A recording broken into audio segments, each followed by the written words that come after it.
Good morning, ladies and gentlemen. Today on Customer States, what we have in early Tacoma that is leaking damn near everything.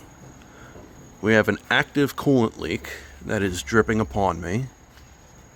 Starts up there. So we're going to go through the vehicle. We're going to see what it needs and whether it's worth it. Oh, it just went whoop, just gave a drip. So we're going to see whether it's worth it for the customer to put the money into, or we're going to have to introduce them to the sales department. So we're going to start up here first. We don't see any AC condenser leaks, which is good. We do not see any radiator leaks, which is very good. All right. Transmission cooler lines, they're doing all right. So now let's get to the meat and potatoes. So we have an active coolant leak. Car's not running. Coming from somewhere up there, probably along the lower intake. This is a 4-cylinder.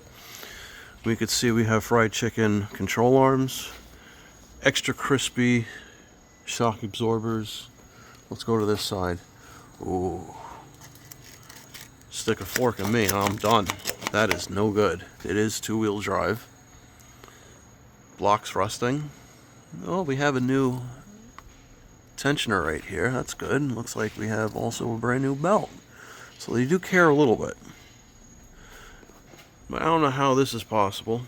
We have here a power steering line that is rusting into the other power steering line. Let's go a little further. Our oil pan, seen much better days. And we can see this coolant leak has been cascading down the engine block for quite some time now. We have the self-lubricating chassis system trying.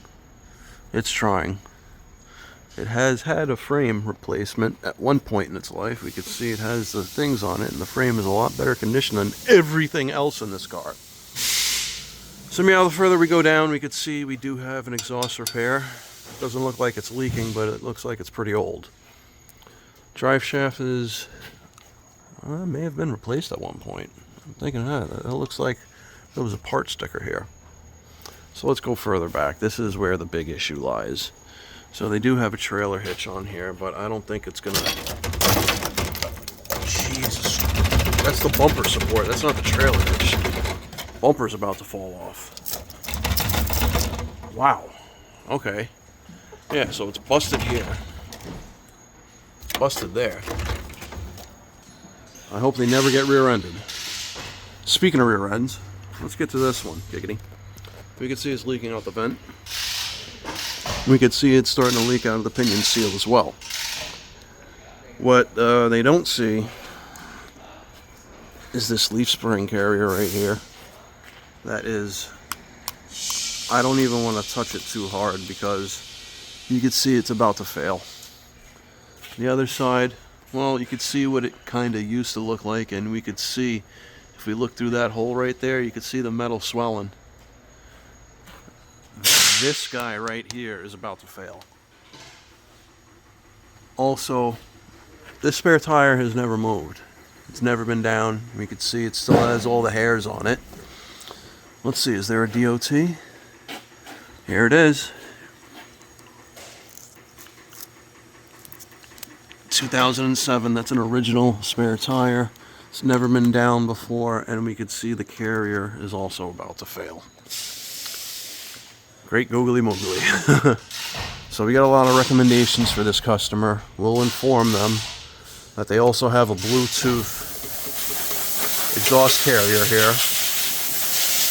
We'll inform them of everything and let them know, but do you think this is worth it? Let me know in the comments.